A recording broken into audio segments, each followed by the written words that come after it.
everybody. Welcome to GoJo and Golic. Mike Golic Jr., Mike Golic Sr., Claudia Bellafato, all out here in the DraftKings studio in Boston, as I think it was Teddy Bruschi that used to say the day before, the day before, as we get ready for the 2024 NFL Draft here. Lots to get to on that. We got a fun show for everybody today. As always, download, subscribe, rate, review us, leave us a 5-star rating. Check us out here live Monday through Friday, 8 to 10 a.m. Eastern on the DraftKings Network, our YouTube channel, the best of GoJo and Golic on VSiN, noon to 1 Eastern. Dad, you're already fidgeting. Well, I'm just happy today I'm not going to get yelled at. I have a sweater on today. Oh, okay, yeah. My wife is not going to be mad at me from the get-go because I had a T-shirt on yesterday.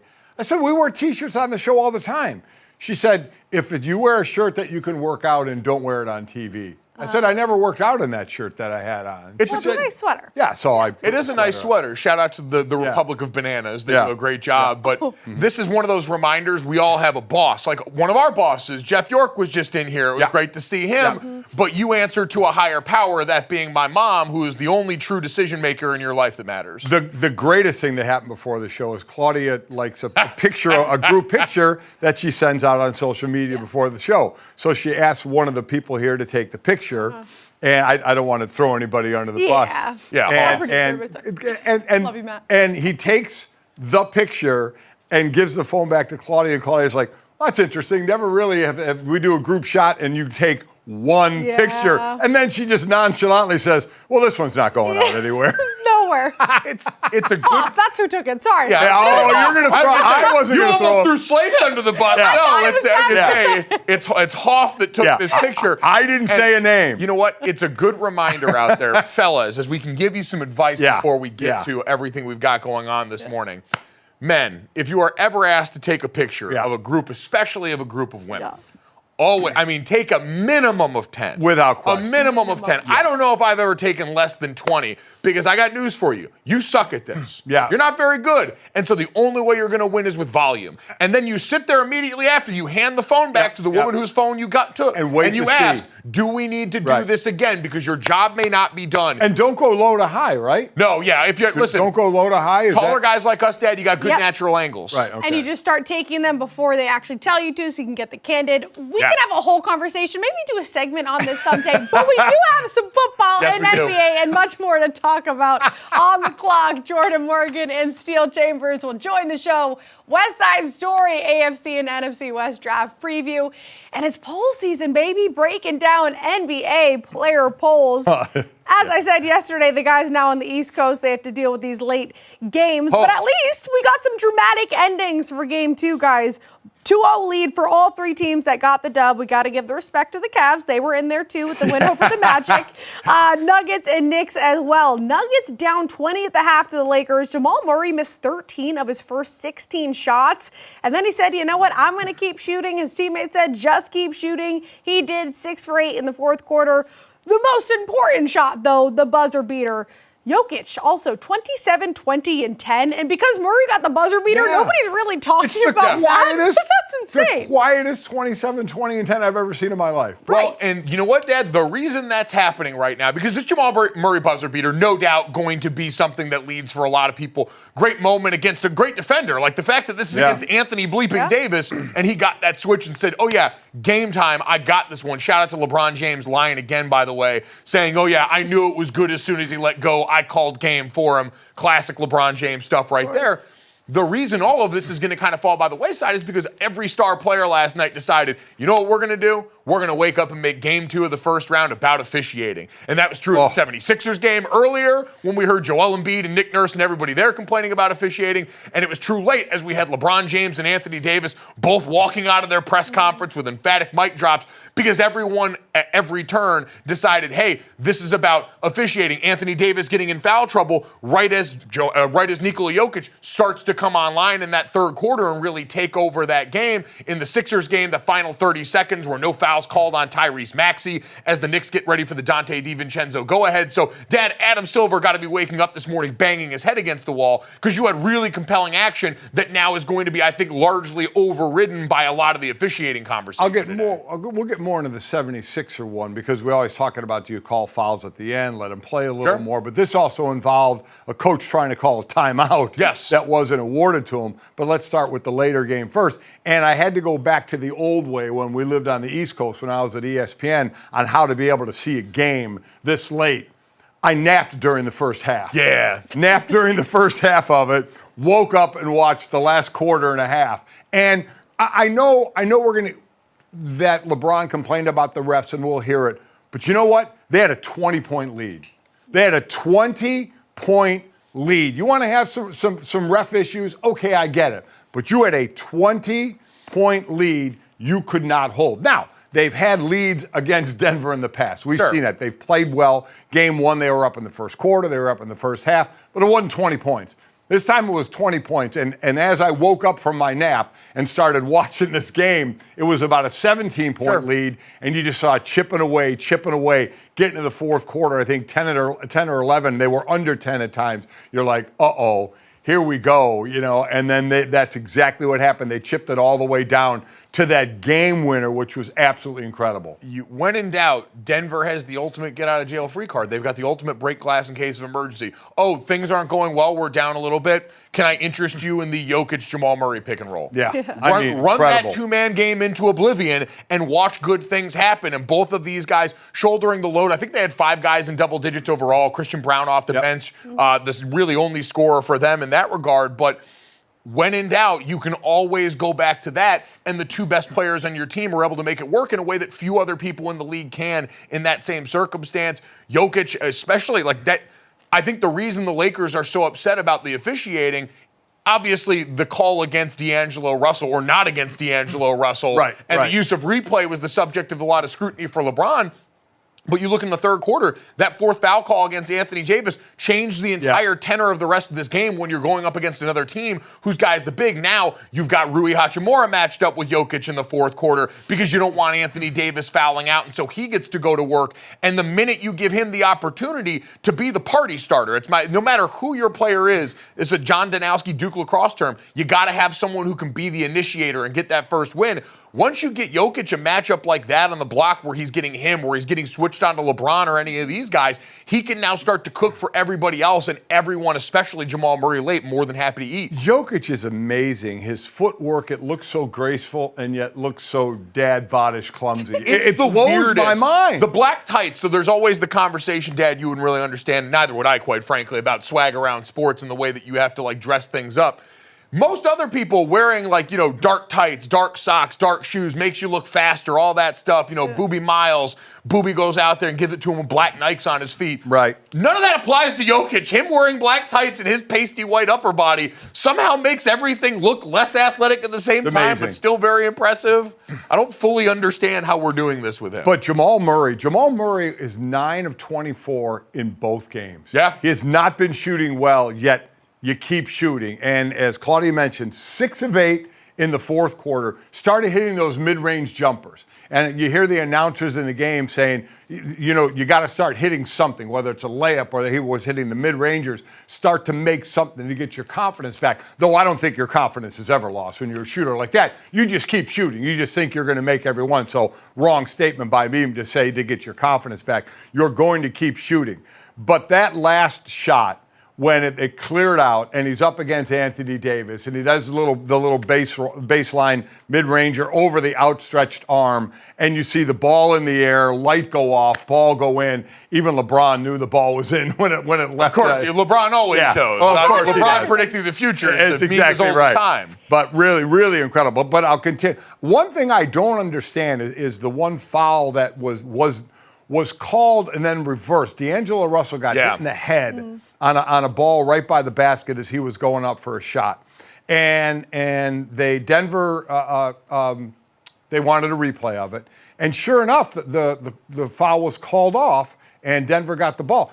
And listen, the last, and anybody who knows me over the last couple of decades, I'm going to admit when I don't know something. I guess we certainly all don't know everything. It happens pretty often. Yeah, it's exactly right. You would have no other choice, really. So I get that he was hit in the head after the ball left the hand of Russell. So I get it wasn't a foul there.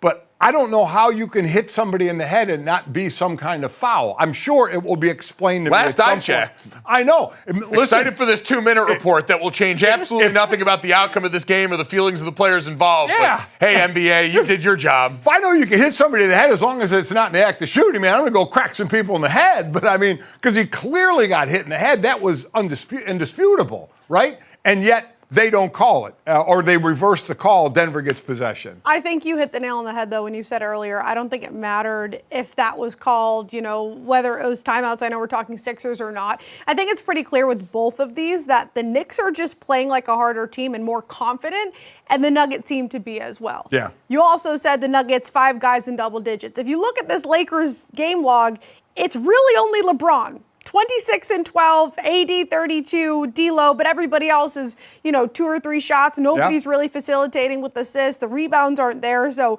I look at this and I understand the Lakers got that big lead, which if you listened to me and said, look for the live lines, you could have got a great price on the Nuggets when they were down 20. I don't see how the Lakers can turn this thing around because of the talent of the Nuggets, the depth, but also just the confidence. Yeah, they're not the sexy, super athletic looking LeBron James type, but they're just the better team. It is the better team. They look every bit like the juggernaut we've expected all along. We'll get plenty more on that and what happened with the 76ers last night as well. But we mentioned off the top, it's draft week around here. And this has been a draft defined in a lot of people's minds by beef. This offensive line class is deep. It is incredibly talented. And so for more on that, we're excited to bring in one of the best trainers, developers, scouts of offensive line in the game right now, Duke Manyweather, the founder of O-Line Masterminds, joining us here on GoJo and Golic. And Duke, let's start there. We appreciate your time. You train and coach up some of the best offensive linemen coming out of college in the NFL. The O-Line Mastermind Summit that you and Lane Johnson helped put on has become a staple of off seasons around the league. And so when you look at this offensive line class right now, what stands out to you overall about this group that's been so talked about in the lead up to the draft?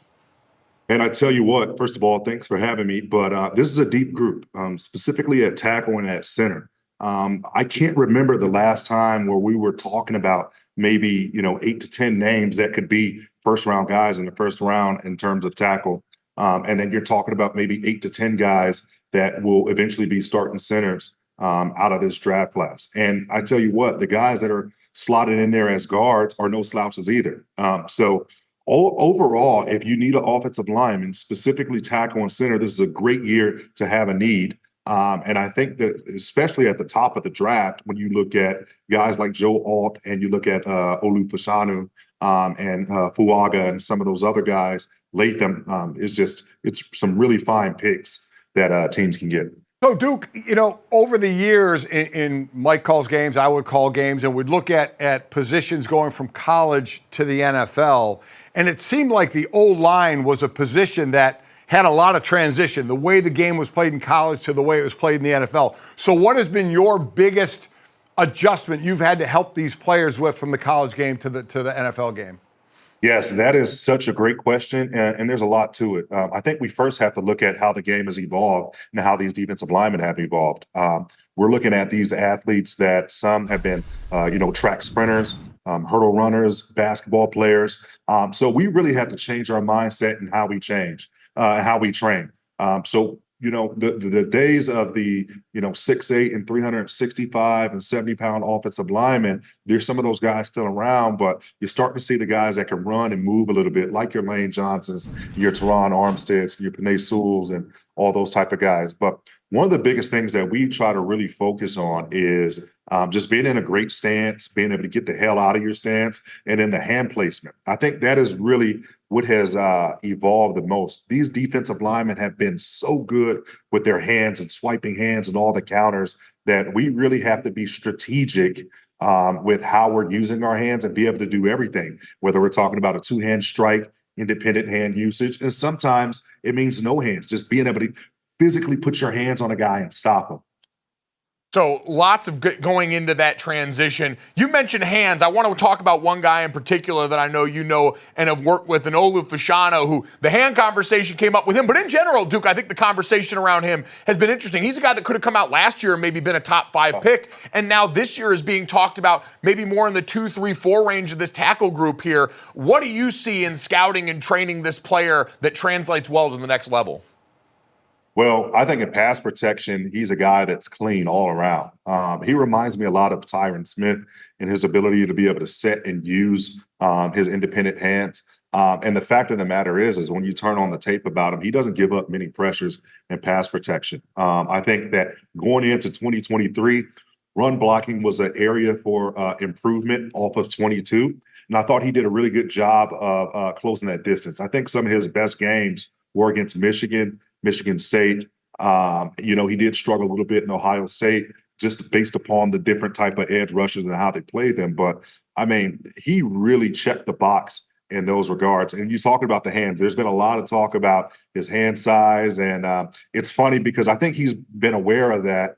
And it's kind of comical because you're talking about a guy that can trap bar deadlift and regular deadlift 705 pounds for reps with no straps or anything like that. So in terms of grip strength, the grip strength is there, and I think when you look at his pass protection and even the improvement in run blocking, there wasn't many guys that got off his blocks this year.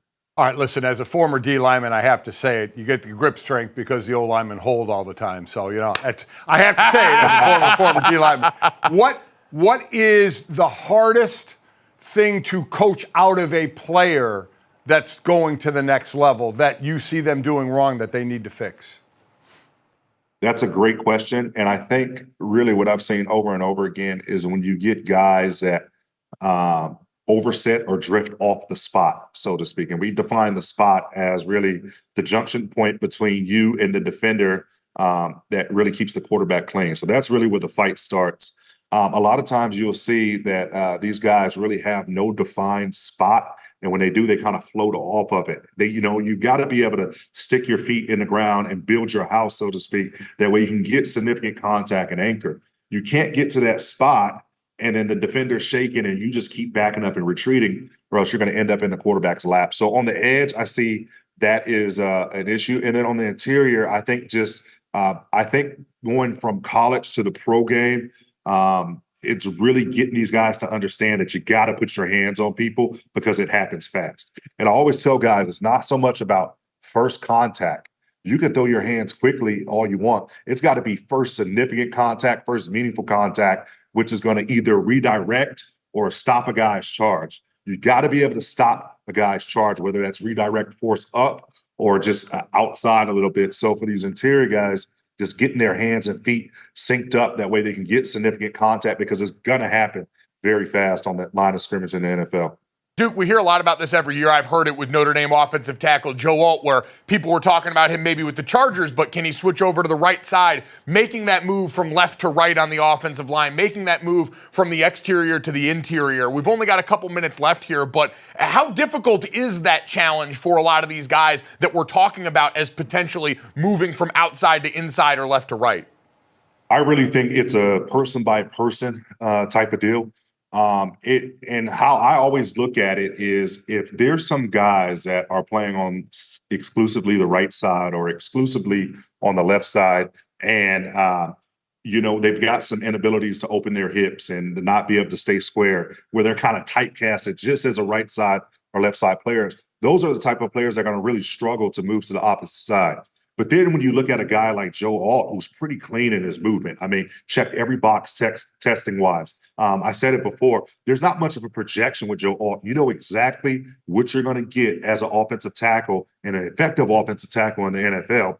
And because of that, I think he has the ability to move to the right or left side seamlessly, but it's going to take reps. It's not going to be a give me that, you just throw him in there, he's going to be ready to go. It's going to take all the OTAs. It's going to take training camp. It's going to take the film study and just the reps of getting in his stance and getting out of his stance as a right side player, whether, it's pass protection or run blocking. So I think it's just going to be an overall commitment to getting the work done. But Alt has the overall makeup to be able to make that switch because he is so clean of an athlete, doesn't have many asymmetries in his movement, really clean mover. No one would know it better than Duke, the O-Line Masterminds Summit, the app, and of course, training some of the best and brightest out there. Duke, we appreciate your time as always, man. Enjoy this week. Best of luck to you and your guys. Thanks, guys. And I'll see you guys soon at the summit. Absolutely.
All right, welcome back to GoJo and Golic. Draft week rolling along here, and we're excited to talk to a guy who expects to hear his name called pretty early, former All Pac-12 performer at the University of Arizona. Jordan Morgan, kind enough to join us now. And Jordan, take me through how you're feeling this week. This is a dream that kind of got put off a year for you after an ACL injury late in the season in 2022. You were a guy probably could have had your name called in last year's draft. So what does it feel like to finally be here close to this moment? Yeah, I mean, the wait is over now. It's finally here. It took so long for me to get here. But I mean, I went through so much, went through that whole process and to get back, and I'm ready now. I mean, I've been anxious to hear my name, and I can't wait to see where I go. So, like most when we were all kids, you dream of playing a professional sport. For us, it was professional football. At what point, though, did you know, I think I could play at that level? When did you feel that? Yeah, so I mean, I was a late bloomer in high school. So I mean, I started varsity my junior year, and then played on from there. Got really good my junior year of college, and that's when I was really like, oh yeah, I could really hang with these guys, and I could be a dominant player in the league. I mean, and I think for you, a lot of people, you turn on your tape and you just see the athleticism that jumps off the page there. Mentally for you, going through an injury, going through an ACL, serious rehabbed injury, how long did it take you to start to feel like yourself again for someone that moves as well as you do? Yeah, I mean, it took a while. It was a process. I mean, for the people that have gone through that, they know it's a process. It takes a while. So I'd say like halfway through the season, I really felt like myself, and I really felt like I could move like I moved before. How did it feel going through? You go through, combine stuff, pro day stuff, but just those kind of drills of playing football and then preparing to do a broad jump or a vert or a bench press, kind of away from football before you get back to football. Yeah, I mean, a lot of people like emphasize that, like, oh yeah, you're training to run a 40 this whole off season. So getting on the field and doing football stuff is going to be kind of hard. But I mean, while I was training for the 40 and stuff, I was also doing O-line stuff with my guy AQ Shipley. So we're on the field after workouts and doing things on the field, the O-line stuff to get me moving. So when it comes to that, what have you worked on with AQ as you get ready to make this transition to the next level? What has he kind of told you, hey, these are the things making the jump to pro football you really got to focus on at the line? Yeah, so I mean, in the pass set, getting out of your stance really quick. I mean, the edge rushes are really fast. So, I mean, getting out of your stance and getting set, getting the right time punch and getting your feet moving, keeping your feet active the whole time. And then the run game, just pretty much beat the guy to the spot. What's it like reading all the things about you now? Yeah. I mean, coming out of high school and you're getting recruited to read all these really good things. And then all of a sudden when you're going to the draft, you read some really nice things, but then they do weaknesses and strengths. What's it like reading some of those? Because we all know we hang on the weaknesses that people write about us, right? Yeah. I mean, I see a lot of that stuff, but I just take it with a grain of salt if it's something dumb. And then, I mean, they're pretty much criticizing me. I like constructive criticism. So, I mean, I take that with me and I analyze my film to see if they're right and make sure they're really talking and know what they're talking about, and then pretty much work from there. So analyzing film, you mentioned working with AQ on the field. Have you watched guys in the NFL now? Do you have a couple of players, especially tackles, that you've tried to hone in on and maybe take things from their game? Yeah, I watch Tristan Wirfs a lot. I mean, he's a really solid guy, really strong. I really try to emulate my game after him and really try to be the type of player he is. He's really patient, really good with his hands and his feet. Are you some of the in your next jump? There are some that say maybe he might get kicked down to guard. When you hear something like that, what is your thought process on if you're asked to move positions? I mean, it doesn't bother me, just because I want to get those tools in my toolbox and be able to get that experience. And I mean, I'm not opposed to playing guard. I mean, as long as I get the experience and be able to be on the field with my team and play and win games with them, I'm not opposed to it. And there's more than a few guys in this class that's chock full of quality offensive linemen. I think when people talk about the NFL draft this year, it's heartening for me as a former O-lineman. Beef is one of the first things on the menu. You guys, the wide receiver class. So in this crowded group of really talented guys, what do you think sets you apart as an offensive lineman in this class? Yeah, so I think my awareness on the field, I mean, you see me pick up blitzes and stunts and everything, and my athletic abilities, I mean, the way I move, the way I recover, if anything goes wrong, if I miss a block, I can recover pretty well and stay on my guy. I could clamp people pretty well. I mean, I get my hands on you, you can't get them off of you. Your feet are fantastic. Watching you move, without question. You grew up in Arizona, went to U of A, and now listen, getting drafted and playing the NFL is a phenomenal thing. But is there a part of you that says, "Hey, you know, the Cardinals, that would be pretty cool if I ended up with them," or does it not matter to you? Yeah, I mean, it'll be really cool to play for the Cardinals just because a lot of my family's from out in Arizona, and it wouldn't be a long trip for them. I really have a really big fan base with the family out here. That would be really cool for me. But I mean, right now, it doesn't matter to me. Wherever I get drafted, I'll get drafted, and I love to play for any team. Have you talked with, and I know, he was someone you consulted a lot with making a decision last year, but making this jump, your former head coach in Jed Fish, obviously not at U of A anymore, but a guy that you spent time with there. I know you helped you and your family make the decision about coming back. What did he tell you either in the lead up or while you were still at Arizona about what this process could be like for you? Yeah, I mean, he told me just stay on my P's and Q's. I mean, just work hard for everything I'm doing, like the draft process, the combine, the pro day stuff. I mean, just keep working hard. I mean, pretty much he told me just keep working my ass off. Good advice. So Yeah. what are the plans for draft day for you? Yeah, so I mean, we got a house here in Oro Valley in Tucson, and I'm gonna invite the family, close family, really close friends, some teammates, and just gonna hang out for the day. Keep it simple. Usually the online way here. It's not quite Joe Thomas going fishing, but, going that same vein here. I'm curious for you, I mean, going back to this last year, we've talked a lot about, recovering from injury, but being a guy who thought, hey, I'm going to go to the pros, coming back this next year, you get a chance to hone thing. What was one thing you went into this 2023 season really wanting to work on with your game? Yeah, so I mean, after that injury and everything, it kind of switched my mentality to nitpick my game and find the flaws in my game from the previous season and things I could work on. So, I mean, in the run game, I worked on getting out of my stance and being explosive, getting out in the screens in the open field and getting those blocks for my guys. And I mean, in the pass game, just pretty much staying active. So I know you mentioned Tristan Wirfs, a guy that you watched and looked at and looked up to the way he was playing. How about when you were even younger and you were watching the NFL? Who were the players then that kind of maybe inspired you? Andrew Whitworth, for sure. I mean, I watched him a lot. He's really strong, really got good length and everything. So I really followed him in high school. He's pretty much played your entire life, so. Yeah, I was going to say, that makes sense. Yeah. Oh, my God. Yeah, Whit's something else here, man. Well, listen, Jordan, we know this has been a long time coming for you. Like we said, a dream that was sort of put off a year, but now it's finally here. So congratulations on all the success, man. Best of luck heading into this next step. We're excited to see where you land, and I'm sure whatever fan base hears your name called for their team is going to be excited too, man. Thank you. Thank you. I appreciate you guys for having me on here. Thanks.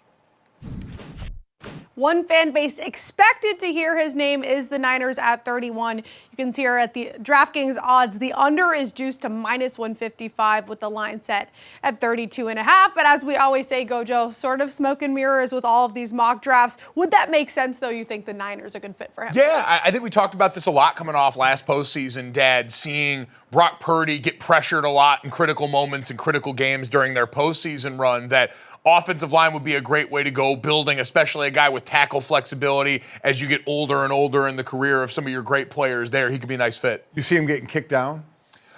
He's one maybe you could early and then later on in his career move him back out. He's got that kind of athleticism, and in that 49er scheme where they want to get you on the run and moving a lot, I think he's a guy whose game could definitely pair well with that team. So looking forward to see where Jordan ends up. But speaking of the NFC West, coming up next, our pre-draft preview rolls along, and we'll take a look at the Wests and find out whose names could be getting called for some of the best teams and maybe the best division in football next year.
GoJo and Golic. Yesterday we discussed the major needs for the NFC and AFC East, and today we've got the NFC West. We just talked about the Niners, they get the 31st pick.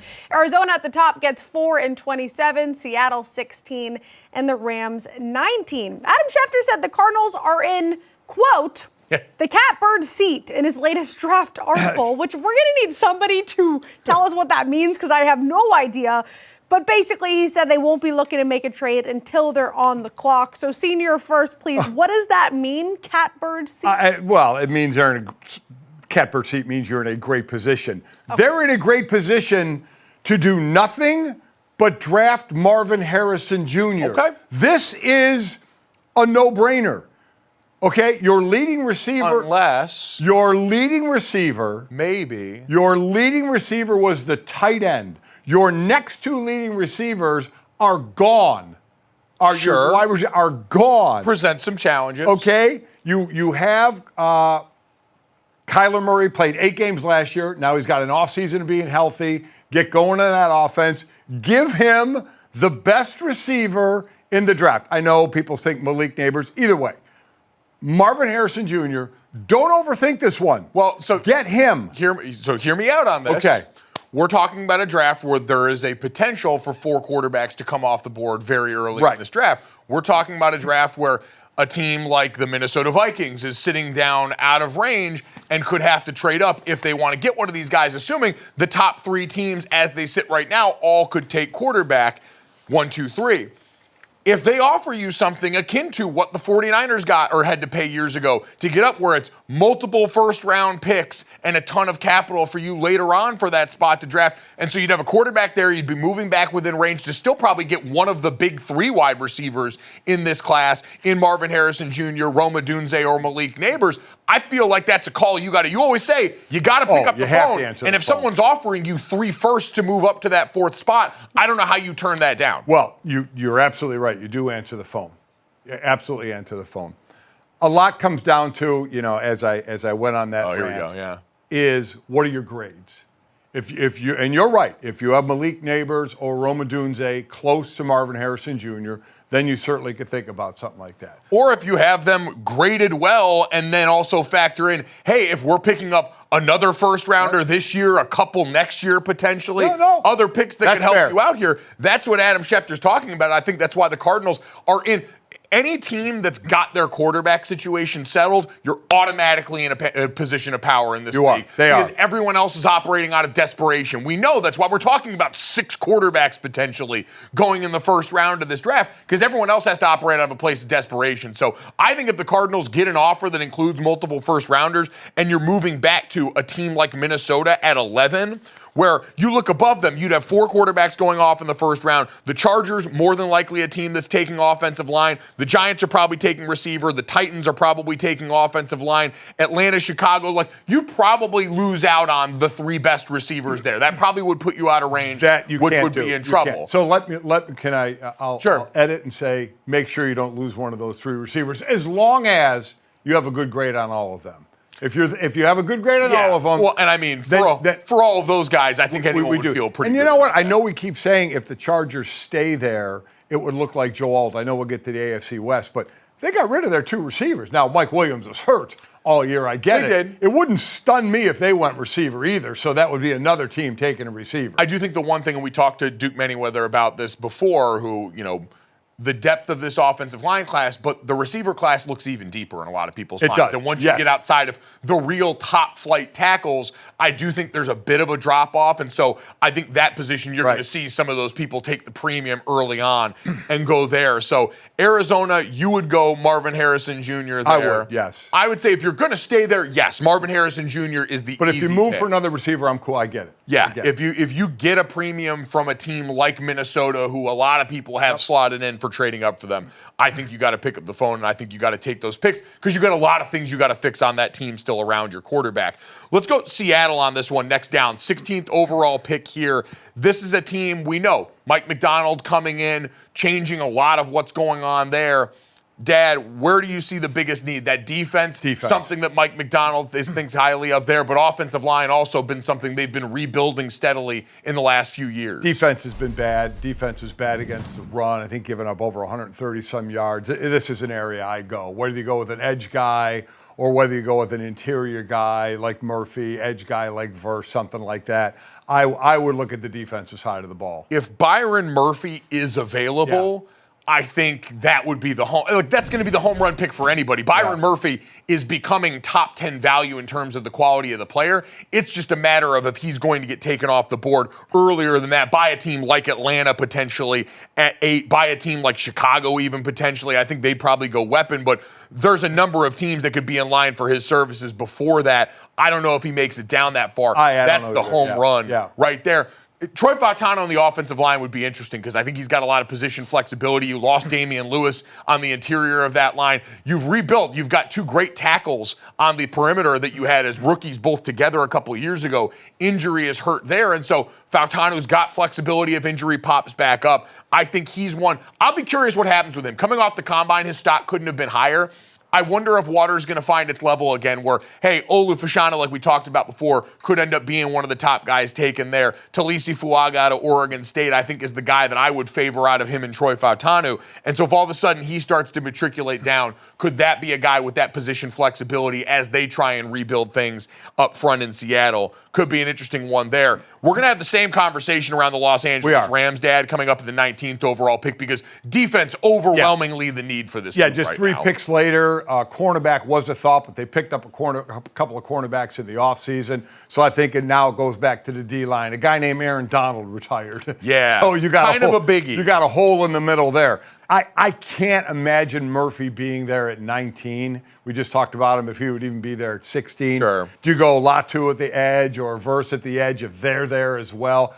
I think it's somewhere on the defense up in the front. And you had a lot of good young guys step up for your defense last year. Byron Young was awesome. Ernest Jones has been great for them at linebacker. Kobe Turner was a revelation at defensive tackle for them last season. But you need another hammer to throw on there. And so, Byron Murphy, like we said about the Seattle Seahawks, would be the overwhelming win. Latu would be awesome here. Guy we talked to on the show as pro-ready a pass rusher as there is coming into the league right now. Guy that might struggle a little bit more at the point of attack against the run, but if you're looking for someone to offset what you lost as a guy who's the tip of the spear going into your pass rush, that's a guy who can bend. He's got all the defined pass rush moves. There's a lot of that there. Jared Verse could be a little more stout against the run if he falls down to that point in time. So I think all of those guys fit in there, but defense really the overwhelming flavor for them.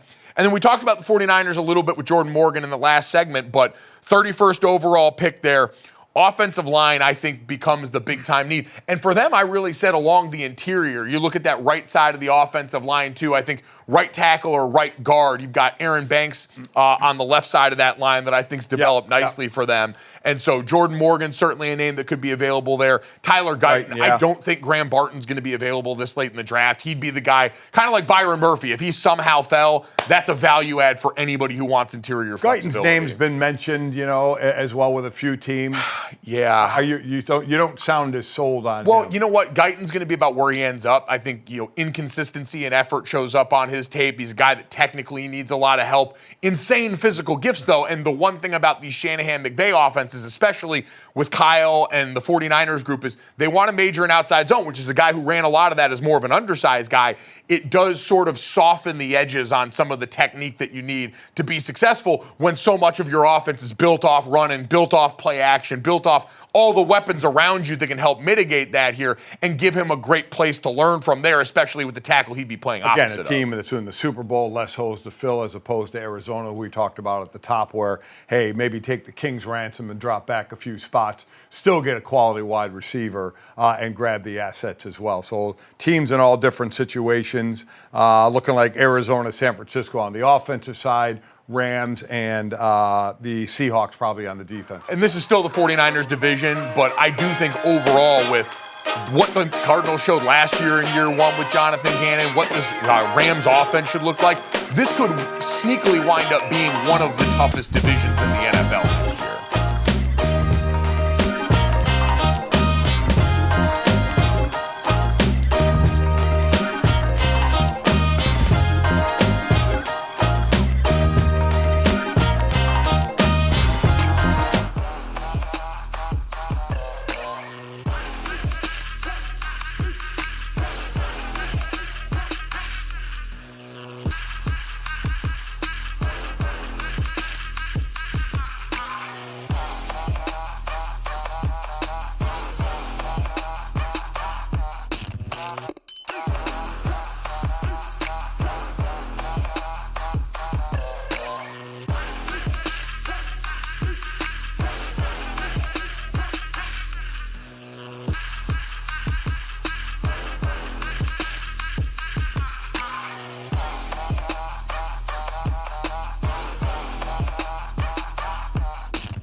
About NBA, and as we said, the home teams continue to win 11-0 now. Knicks, Cavs, and Nuggets all 2-0 on the series. So let's talk about how these series prices have changed, guys, because over at the DraftKings Sportsbook, Cavs and Magic were a little bit closer to even. Now the Cavs minus 700, Knicks minus 450. You can get the Sixers at plus 350, and then the Nuggets just remain heavy favorites. I think the Knicks Sixers is probably the one topic that we should dig into because, like Embiid said, well, he said, I think we're the better team. We will win this series. So now is the time to jump on the Sixers going back home down 0-2. But the question is, do you have faith in them, Senior? Of those three games we're talking about, I have the most faith in the 76ers. Embiid came back. We wondered how he would be 2 days off that knee injury when he went down. That's a tough dude. I mean, that dude just will not come off the court. He is fantastic. They had this game. I mean, they're up 5 with 30 seconds to go, and Knicks outscore them 8-0 in those last 30 seconds that we're going to get into. But I still think the 76ers, Maxey is he going to most improved player, right? I mean, now this guy had been coming along, but my God, the year he had, especially when Harden left and then when Embiid went down, he's been absolute money. So I would say the 76ers out of these three series. Tough night for the others, and that's always the biggest swing in these playoff series from road to home is your other guys stepping up, because you look at Embiid and Maxey, 69 of the 101 points for the 76ers came from those two players. Only one other player, and Tobias Harris, was in double figures, and that was barely with 10 points. I have a lot of respect for what Joel Embiid is doing right now. I just want to say that point blank, period. I know Stugatz is sick and tired of Joel Embiid and all the complaining and all that stuff. But, man, knowing what he's dealt with injury-wise, seeing the load he shouldered, now late it gave way, right? We've talked about it. The worry is over time, does he get ground down? And you see it happen in the body of these games where he starts off, they got out-rebounded on the offensive glass badly by the Knicks in Game 1. That was a big point of emphasis. They talked about it in the broadcast. They got called out in the film room. And that went early on, but late in that game, Joel just doesn't have the lift, and so Isaiah Hartenstein all of a sudden really makes his presence felt in that final swing where he gets the offensive rebound that sets up the Dante DiVincenzo game winner, and then goes down to the other Glenn, is able to chase down Tyrese Maxey, who moves at a different speed than anyone else on the court. It's unreal. It's the most insane thing to watch. He's mashed down turbo every time he touches the ball. But, Dad, we saw that late in the game, that effect of, hey, Joel Embiid just does not have that same juice at the end. And so that's why as the series shifts back home, it's going to be on these other guys on the 76ers roster to be able to fill it out at some point and give him some help. And that's when it usually happens, when those guys get to home. So we'll see on that. Listen, the Sixers had a better field goal percentage shooting here, a better three-point shooting percentage. They made 2 more threes than the Knicks did. Again, they had the lead. They did. With 30 seconds to go. And then that final 30 seconds, the ref decides all crime is legal, and the purge begins on the court there. And this is kind of the conversation we always have, Dad, because the 76ers complaining about the fact that they couldn't get a timeout at that point, that Tyrese Maxey looks like he got mugged at that point down in the offensive end trying to get the ball in on that same inbounds play. And the Knicks are going, hey, listen, this is the tough basketball we want to play. This is the conversation we always have around endgame sequences. Would you rather the refs swallow their whistles like they did there, let the players decide this the way they did and get this exciting ending, or do you think that was an obvious enough foul that they should have called it here and there was a mistake made? So I'm gonna get to that, and I'm gonna look somewhere where I think a bigger mistake was made. But Brunson, I mean, last night 8 of 29, game 1 8 of 26. You know, again, not hitting a ton of shots, but he hits that big three to start this sequence, right? He hits the three. Maxi inbounds or gets the ball in the inbound. It gets stolen. DiVincenzo misses. Hartenstein gets a rebound. Dante then hits the three. Sure. And then Maxi goes down and gets blocked by Hartenstein. All the things that you mentioned. But in that series of Maxi getting the ball stolen on the inbound pass, I am one of those. I sometimes talk out of both sides of my mouth. What you call early, you should call late. Not you. But at the end, I'll say this because I said this before. At the end of a game, players, and I remember being on the field, coming to the end of the game, the one thing we would always say when I was in that defensive huddle, whether it's in Houston or Philadelphia or Miami, if it's close at the end, the thought was that we would say this in a huddle, don't expect a call. Don't expect a call, especially if we're a rusher. Don't expect to get held or to get a holding call. Don't expect it. You got to play through it. So players go in believing, hey, we're not going to get any help from officials. If we do, okay. And if it's unbelievably egregious, obviously you have to call it. To me, the bigger issue was not getting the timeout. Right. That one to me. Now, that you could look at circumstances. The three is made, and as Nick Nurse said, if we don't get the ball in right away, we're going to call a timeout. But when the three is made and they're going to inbound it, the ref on that side, Nick Nurse's side, is backpedaling down the court. Sure. Because the ball is going to go the other way. And when the ball doesn't go in right away, Nick Nurse tries to call a timeout. Well, the one guy's under the basket watching and counting. The other guy is backpedaled to the other end. There's nobody supposedly to see it. And then when Maxey has the ball before it's free, they're trying to call a timeout. I think I have more of an issue with that of how do you not see somebody see they're trying to call it's the perfect situation where you believe a timeout is going to be called. Like I said, that's the thing for me is like game cadence wise. We see timeouts called in these situations plenty. As a referee, because I have sympathy as someone who was once the guest referee of the South Carolina spring game, I like to understand the plights and the sight lines and the things that go into competent officiating in 2024, the year of our Lord. That being said, just like we grade players for the mistakes they made not having their eyes in the right spot, that's one you got to be prepared for there because that's a critical juncture of the game. So I'm with you on that. And then as far as the physical nature of the play at the end, they're not expecting that. I do think you're generally right when it comes to that. I think most players we always hear would prefer it the way it went down here at the end of that game. And for us as an entertainment product, if you're a 76ers fan, you're obviously pissed off, but I think there's a lot of things that led to that moment. Right. It was a really exciting end of that game. It's everything we've always wanted about players being able to take this into their own hands, and that was the way that Knicks have defined their season this year, scrapping for it, finding a way to make that extra play, and ultimately getting the go-ahead there. So I don't have a huge problem with the officials swallowing their whistle there. I think, again, playoff basketball, we also think of, hey, this is an extraordinarily physical time of year, and so that's kind of what we come to expect. It's just a little bit jarring because I think in this day and age, we're so used to refs inserting themselves in those moments, that being a part of the discussion, that this is the ultimate you're damned if you do, damned if you don't reminder of how these situations go. So now as it goes to Philly, let's see, because all five starters again for the Knicks in double digits. Does that happen in Philly?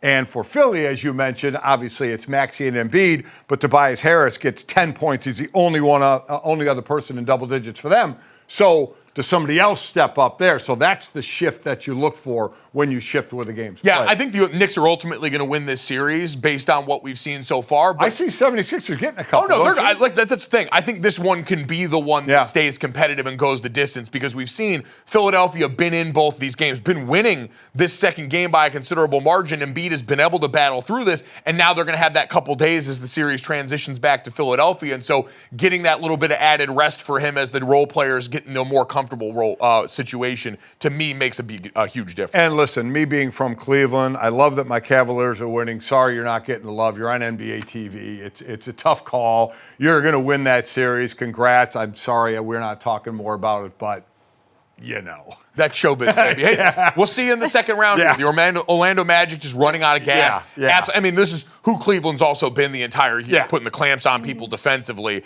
and we've seen no breathing room for the Orlando Magic. And so that is the extent of our Magic coverage. Yeah, sorry about that. Sorry. On GoJo and Golic. Listen, we'll talk Cleveland more in the next round, right? That's what I said. We'll get more in the We'll second get them round. I was Right. gonna say next it's round. reaffirming what we thought about Cleveland and then sort of just quieting the people who wanted to give a lot of hype to the Magic, who are a good and talented young team, but I think that's just what it is. Yeah, the And Magic Cavs, getting here, different. fantastic stuff. Happy for Kevin Clark and the rest of our friends who are down there supporting the Orlando Magic.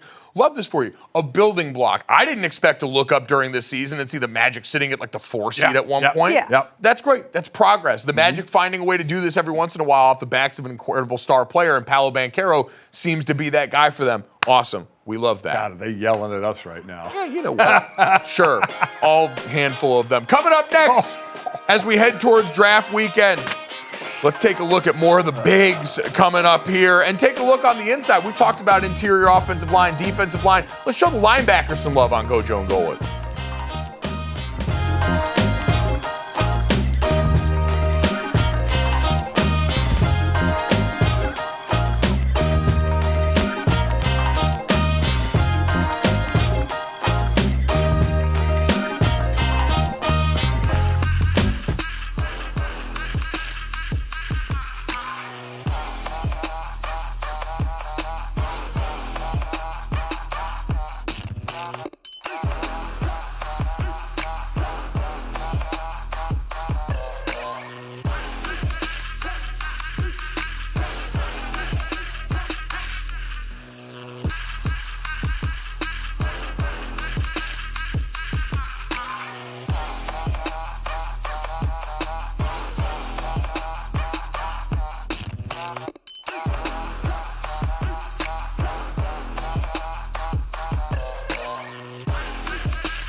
On the clock for draft week on GoJo and Golic. Well, the guys just spoke with Arizona's Jordan Morgan, but who else? Linebacker Steele Chambers coming up. They talked with Duke Manyweather on Wednesday. Bo Nix, Matt Miller from ESPN, and then Thursday, Joe Alt.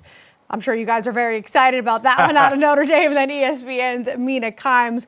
But as I mentioned, we do have Steele Chambers standing by to talk with you guys about the draft coming up. Yeah, no, I can say, speaking of the Notre Dame connection here, Steele Chambers, a guy who came and made sure that we had not a great time in South Bend this year with all those fun green jerseys as his Ohio State Buckeyes came out and got it done in South Bend. Steele, we appreciate your time this morning, man. How you doing? Doing great, man. Thanks for having me. No, we appreciate it, and we want to get to everything coming up with you and the NFL draft. I think it's a really interesting time for the position of linebacker in the NFL at this current juncture.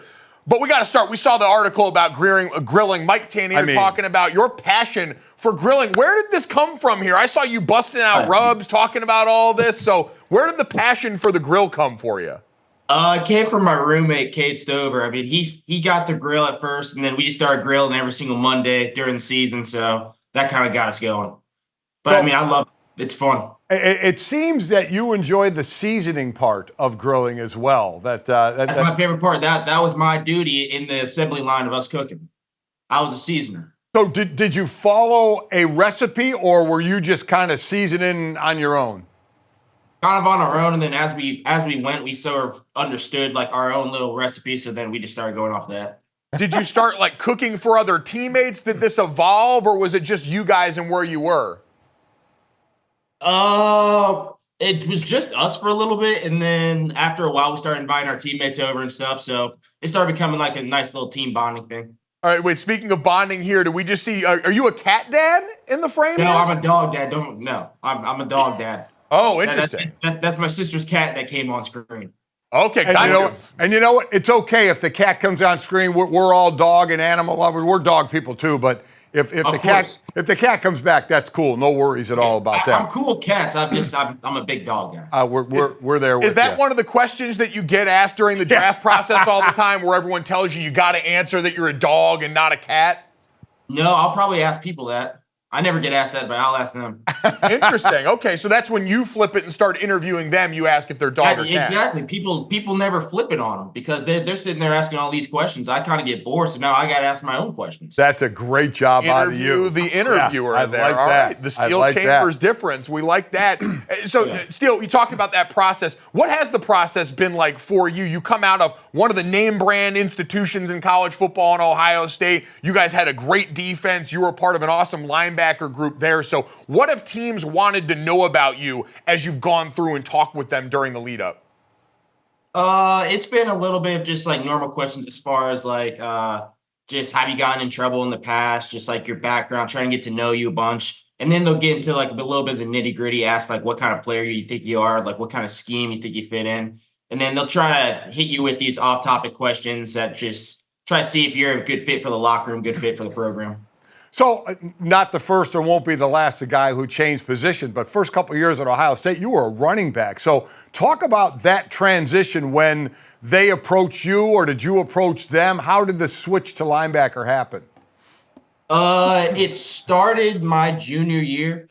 My bad. That's all right. That's all right. All right. It started my junior year going into spring ball. We were really short on linebackers at the time, and Coach Day at the time asked me if I wanted to make a change just for the spring, for the depth, and I said no. I was pretty hard-headed. And then throughout spring ball, I realized I wasn't going to play at all. We had Travion Henderson coming in. That dude's ridiculous. So once we started getting into the summer, I started talking with my family, started talking with my linebacker coach at the time, Coach Washington, and then we just realized it was probably the smart move for me to make the move to linebacker. So that move also coincides with, you guys get a new defensive coordinator in Jim Knowles, who comes over from Oklahoma State. What was different about his scheme, and what did you learn being a part of that defense under him that you think is going to help you make this next jump? It was just a very advanced scheme. I mean, day one we come in, we were all just confused as to what the hell he wanted us to do as players. I mean, I can't really even describe his scheme, but I mean, I think it's just a great way to, if you can learn that scheme, I feel like you can learn any sort of NFL scheme. If anything, whenever GMs come to me asking me to like go over some of their plays that they seem kind of more simple compared to what we went through. I mean, because Jim Knowles really put us through the ringer as far as just understanding the game of football. Yeah, I do love his defense. There's no doubt about that. So it was awesome. Yeah. For you, what was in your mind one of the biggest things you're going to have to improve upon at the next level? I'd say probably dealing with the big heavies on the inside. I'm not a big scrapper as far as just me eating the whole, but I will. But I mean, I'm not gonna. I want to dip and rip with a little bit. I want to try to side shuffle those guys. But I mean, just being able to just handle those big guys in the middle. And I think in general, the linebacker position is one that's getting talked about a lot in the NFL right now. We've seen NFL offenses spread out, want to throw the ball more, and so defenses had to get lighter and faster to match that right now. When you look out into the NFL currently at the way the game's evolved, who are some linebackers that you've seen that you think do a great job that you want to try and emulate parts of their game? Probably Fred Warner. I know our linebacker coach, Laurinaitis, I'm pretty sure he had a man crush on him because he'd always show highlights of him on Fridays. But I mean, I think he's a fantastic player, just shows what he can do in the run game and in the pass game. just being a disruptor whenever the ball's in the air. I feel like that's kind of the new wave of linebacker that's kind of coming to the league. What's the plan for draft day? I'll probably be like on the river walking my dog or something. There we go. Oh, I like that. Yeah, I probably won't be watching. Now tell us about your dog here. What kind of dog do you have? There we go. Okay, this is a question. His name's Maverick. Maverick the Husky after Top Gun. Oh, there we go. All right. Oh, yeah. What kind of dog? Husky. Husky. Okay, nice. Yeah. Oh my God. All right, incredible. So going to be on dog dad duty for the draft here, and I'd imagine also watch a bunch of your friends and former teammates getting drafted. Ohio State every year, putting a bunch of guys in the draft. I'm curious for you on the defensive side of the ball. You obviously go good on good a lot during training camp. Marvin Harrison Jr. has been talked about a ton in this draft process here. When you guys lined up to go against him in practice, what's the number one thing that jumps off the page playing against him? Just a pain in the ass. I mean, whatever you do, you can't really contain him. I mean, you can try. I mean, you could try double teaming him. You could try a corner one-on-one with linebacker help, whatever it is. If a quarterback puts the ball anywhere near him, he's going to find a way to get it at some point. The other thing that was kind of surprising, and as you're leaving the college game, but a coach comes to Ohio State who was a head coach. Chip Kelly was a head coach at a Power 5, UCLA, and leaves that to be the O coordinator at Ohio State. Did that surprise you? Yeah, and then I heard some segment of him talking about how he enjoyed just less pressure on him being in that what is he now? Is he the quarterback coach? I think it's the OC. OC? Well, yeah, he was just talking about just less pressure, just being the OC. I think he was talking about spending more time with his wife and stuff, so I understand that. I know. I give thanks to Coach Day, just the stuff that he has to deal with as the Ohio State head coach. So, I mean, I feel like I understand why Coach Kelly came. Yeah, no, there's a lot of noise around that program. We know certainly in the last couple of years, especially with, how things have gone. I don't want to, bring up the Michigan rivalry too much on here and sour with. All good, brother. Well, what was that experience like, especially in the last couple of years? I mean, that's the game that defines your guys' season every year. We know it's been a tough one, Michigan lifting the title. So what did that do to the mood around the building there? How did you guys have to adjust with that? I mean, it definitely sucked because, I mean, you work all year for like one game, and then the last 2 years we just weren't able to get it done. So it definitely sucks. But, I mean, I feel like it kind of brought us together as a team. Just realize that you're not promised anything in this game. You can work your ass off all you want, but at the end of the day, nothing's guaranteed. We talked about Marvin Harrison Jr., a guy you went against in practice. You went against J.J. McCarthy in that game. We talked about his place in this draft. What did you see from him as a player when you guys scouted and prepared for that game as he's now steadily rising up draft boards? He was just able to make plays at the right time. I mean, he was a hell of a player. I mean, great with his feet, able to extend plays, able to just make something out of nothing. So definitely a guy that I can't say that, I guess. Just a guy that teams are going to want. Yeah. Got to be careful how much nice stuff you say about the Michigan quarterback, huh? I felt like I was brown nosing for a second. I need to stop myself. Yeah. That's okay. Now it's so weird. Now you go to the next level. All of a sudden, the rivalry, you become teammates with guys you played against from Michigan. It's a wild thing, but you still make your bets. That's for sure. More importantly, how old is Maverick?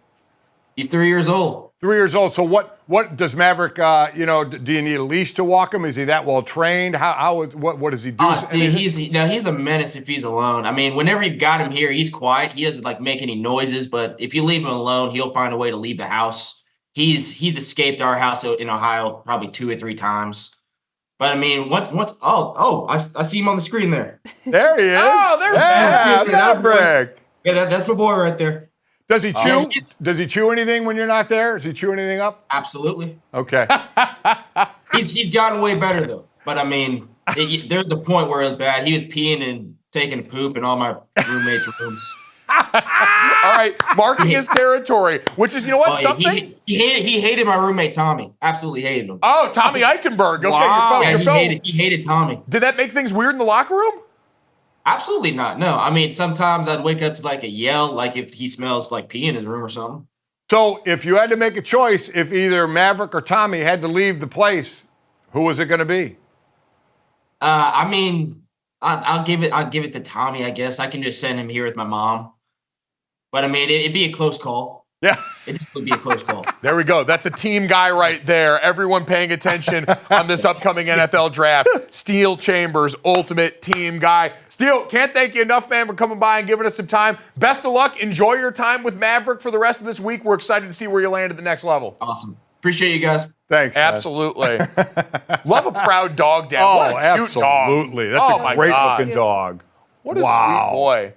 And you know what? And listen, I do think it's a really interesting time for linebacker. He mentioned his style of play in the NFL. We had seen for years that was the adjustment. Linebackers who were great athletes like that, former running back going out there trying to dip out, trying to make plays. And now a lot of the league, especially I think in the NFC, we've seen between teams like the Eagles, teams like the 49ers, even the Giants 2 years ago when they made their run to the postseason, a lot of it was on the backs of, hey, we're going to go and shrink these formations, try and beat people up in the middle. And it's put some teams in a tough spot with lighter D tackles and lighter linebackers. Yeah, that's exactly right. But like I said, why wouldn't you want to dip and rip on a big old guard coming at you? Yeah. You'd rather do that than take them on. I mean, you just don't see a ton of that The button anymore. shed backer is kind of a dying breed right now in a year where we've got Patrick Willis getting ready to go into the Hall of Fame. Get ready to watch highlights that look nothing like the modern NFL game. That dude, I covered him in college and the NFL, stoned so many guards coming out. But you're right, that's just not done as much in the league now. I'll be curious to see if we have that as a transition back to that, as a lot of the league is getting back to ground and pound, exploiting that market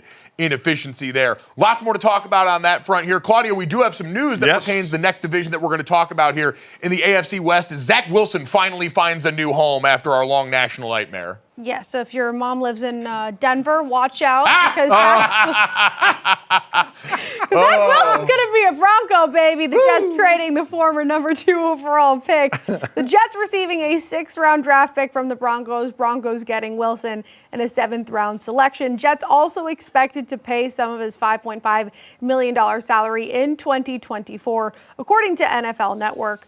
So, GoJo, what do you think about this move? I guess it's not too surprising the Jets are letting him go. Does it really matter that he's on this Denver roster now? What's your take on this one? Yeah, I think this is just kind of like okay, he had to go somewhere. We knew he wasn't going to stay in New York. There were all of the, bad feelings from during the season when he was getting benched about did he want to go back onto the field after injuries started to mount up in that quarterback room. You had the Jets owner at the owners' meetings basically saying we didn't have a backup last season. So the writing was on the wall. This was just untenable in New York. And Dad, this is a guy we know. It's the same book kind of as, I think to a lesser extent even than Sam Darnold when he left New York, which was talented guy who was never really able to put it all together there. We've got a decent enough sample size for Zach Wilson where he's probably going to go and be a guy that has a chance to be a backup now. He's got starting experience, which is valuable in that role, but that quarterback room in Denver, far from complete. This doesn't change what Denver's going to want to do as we get into real quick. 2021 first-round quarterback draft class. Zach Wilson, Jets, gone. Justin Fields, Bears, gone. Mac Jones, New England, gone. Trey Lance, San Francisco, gone. The only one, Trevor Lawrence. Out of that draft class. Incredible. Yeah, it's a good reminder when we talk about 50% failing, I mean, it's a hell of a lot more than 50% failing there. And it's a good chance for everyone to go back and look at, hey, how did we get here? Zach Wilson, tantalizing physical ability, played at BYU against some lesser competition behind a great offensive line. Did we get an over-index too much on the pro day throws and some of the arm talent stuff? And also, this is the Jets. Like, it's a reminder that there are some organizations that are always going to squish and kill whatever good thing you put inside their grips. And the Jets have certainly qualified for that. The Browns over the years have fallen into that category. So environment, incredibly important. Let's talk about the environments of some of these other ones here. The Chargers, who we mentioned talking to Duke Manyweather before, the 5th overall pick. Team needs, we know, wide receivers all gone between Keenan Allen and Mike Williams. The offensive line has been a project there for a while. And, Dad, that's ultimately where I still think they go. I think understanding Jim Harbaugh's personality, Greg Roman's style of offense, they need beef on the menu to go out here and be successful. And that's why I think Joe Alt could be a guy that comes off the board here, even though he'd be making that left-to-right transition since they're already set at left tackle with Rashawn Slater. Yeah, the wouldn't stun me if they want wide receiver, getting rid of both Keenan Allen, Mike Williams, who was hurt last year. Austin Eckler also gone out of the backfield. But I agree. I think they go O-line. I think they go Joe Alt, the class of the O-tackles this year. Yep, the other one would potentially be receiver there. And at 5, this depends on, do the Cardinals trade back and allow a team like the Minnesota Vikings to come up in there at 4, where you'd have Marvin Harrison Jr. off the board? If they did already take Marvin Harrison Jr., though, and you were going to go wide receiver here, Rome Odunze, I think, should be the second guy off the board. I understand the speed is tantalizing, the explosive traits of Malik Neighbors, but you just lost a big-bodied ex-receiver in Mike Williams and your route runner and your all-time producer in Keenan Allen. I think there's a really great combination of both those skill sets in Rome Odunze that would be incredible there. He'd be my second wideout off the board. Dad, the Broncos an interesting spot because a lot of people still wondering at 12, would they be one of the teams to reach on quarterback? Yeah. Do you think they should? Or they move up? Or would they be a team that's going to trade up? We talk about Minnesota possibly trading up. The Broncos possibly. I'll continue to say, depends on the grade. You know, what's the grade? You know, is J.J. McCarthy going to be there? Or we keep hearing Minnesota trading up to get him. Is Bo Nix? What's the grade on Bo Nix? What's the grade on Michael Penix Jr.? Do you have a grade for them there, or is it a little lower, but we know you still reach for a quarterback? You get the shivers when you see about the first round 2021 class where all those guys that have failed there of what you're going to do. They need it. They still need a quarterback. They're not set at that position by any means. So if you have one that has the draft grade that you want, you got to grab one. I just think that ultimately for Bo Nix or for Michael Penix Jr., that's going to be a little bit too rich for everyone's taste. I think we learned a lot watching what happened with Will Levis last year, who came in, now not nearly as accomplished a passer as either of those two guys. Certainly all the tools were there, and he slips out of that first round in a way that surprised a lot of people. With Penix, I just don't know with his injury history and with his age how you can justify taking him in the top 15. So as we move on to the Raiders, who are one pick past the Broncos, I guess you could ask the question about both. The Raiders may go cornerback here possibly, but they also possibly looking at a quarterback. Do either one of these teams trade back? If they don't think the value is there for a Michael Penix Jr. or Bo Nix, do you give up that spot where you can get a quality player, trade back into the later part of the first round to try and get a Bo Nix or Michael Penix Jr.? You take that chance and actually trade back the other way. Certainly a possibility, but I think also if you get one of the premier offensive linemen on the board, I've seen Talisi Fuaga mocked to the Las Vegas Raiders, or depending on what the cornerback situation is like, because where they sit right there, you could have a shot at one of the top two in Quinyon Mitchell or Terrion Arnold. And I think at those positions where it's also cornerback, an incredible position of need across the NFL with how much passing still goes on in this league, I think it'd be tough to turn either of those guys down. Even understanding, hey, you got time to build the foundation right now with Antonio Pierce and that new regime there. So I would say if any of those guys at the premium spots are on the table, you probably got to take the run at them. Kansas City all the way down at 32, Dad, defending Super Bowl champs, going for the three-peat now, unprecedented. I think the assumption is wide receiver here for this team, right?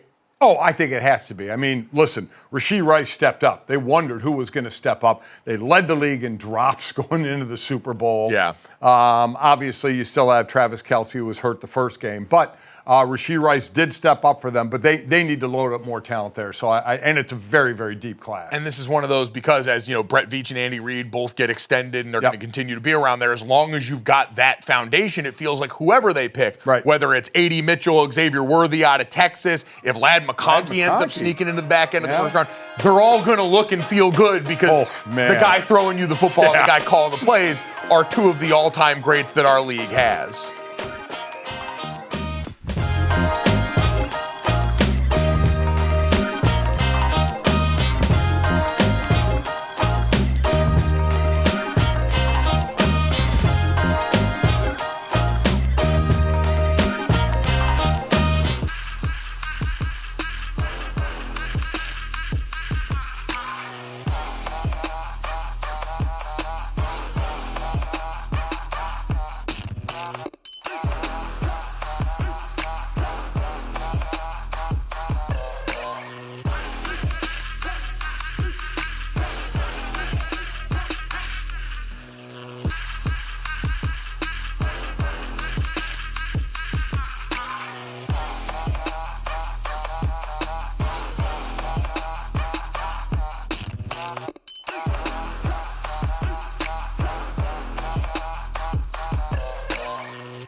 giveaway time here on GoJo and Golic. We're giving away $1,000 in bonus bets if you enter the GoJo and Golic draft pick'em pool. Find us at GoJo and Golic on Twitter. You'll see the link there. Go click it and then answer the questions about the draft, like will there be a trade in the top 5? Where will the guy's beloved Sam Hartman be drafted? And who will be the highest drafted GoJo and Golic guest? I like that one. Go follow the show on Twitter, enter the contest, and make your picks for the 1K in bonus bets. That's fun. We love that. At GoJo and Golic on Twitter, man. Go follow the account. Lots of great stuff goes out there anyway. You already should be following it. I'll log on and do a meme every once in a while. All our show clips go out there. It's always fun, too, to find out what these guys are doing on draft day. I remember mine clearly where I was drunk, sober, drunk, and then sober again because it took so long for me to be drafted. Bro to wave sounds like me at the beginning of the pandemic. Yeah. I was skinny, fat, then skinny again, then fat for a little while. Also drunk during most of that time. Yeah. So drunk. God, I was so drunk. My brother Bob bought a lot of beer for the draft when I was at Notre Dame. And went through a wave there before I got the call from the Houston Oilers. It was like at midnight. And I was like, yeah, cool, thanks. Sure. See you guys at rookie minicamp. Gonna have a great time there. Yeah. But you all can have a lot better time on draft night by, again, entering the pool and trying to win $1,000 in bonus bets, because who doesn't want that? Lots of great stuff. Make predictions. Show your friends how much smarter you are than them. That'll be a great time. So we're looking forward to that right there. We're also looking forward to spilling some tea here in the NBA. This is an always giving league when it comes to the off-court drama, the soap opera of it all. And much like the NFLPA decided to do the report cards for the different organizations where we get a lot of the mess, the NBA players just decide everybody can get it. Fellow players, the commissioner of the league, teams around here. So we've got the anonymous player poll that got released by The Athletic yesterday, Claudia. And there's some good stuff in here. Yeah, so nearly a third of the league voted, anywhere from MVP to the one true GOAT, the conversation that always comes up. Overrated and underrated players, which I feel like is so messed up, but that was part of it. The interesting part of this was that Wemby was voted the player that they would sign first if they had to start from scratch to build a roster. So already, we have barely seen Wemby for a full season in the league, and everybody's saying he would be the one player. Not Jokic, not Edwards, not Doncic. Nope, Wemby. That's something. Jokic was right there. I mean, it was close, but boy, to have Wemby right at the top. I mean, he's 20 years old. It makes perfect sense. But it's not like these guys he beat out are a lot older. I mean, these guys are like 23, 24, well, I mean, Jokic is what, 27 or 29? Older. He's a little bit older. But the other guys there are younger. I mean, Anthony Edwards was just the first pick a couple of years ago. Yeah. You know what they're not? 7'4" with a handle. No, I'm with you. You know what? I'm with you. You know what they're not is already a guy who could very legitimately win Defensive Player of the Year. Yep. Because the other thing we got out of this is, man, people do not like Rudy Gobert. No, they don't.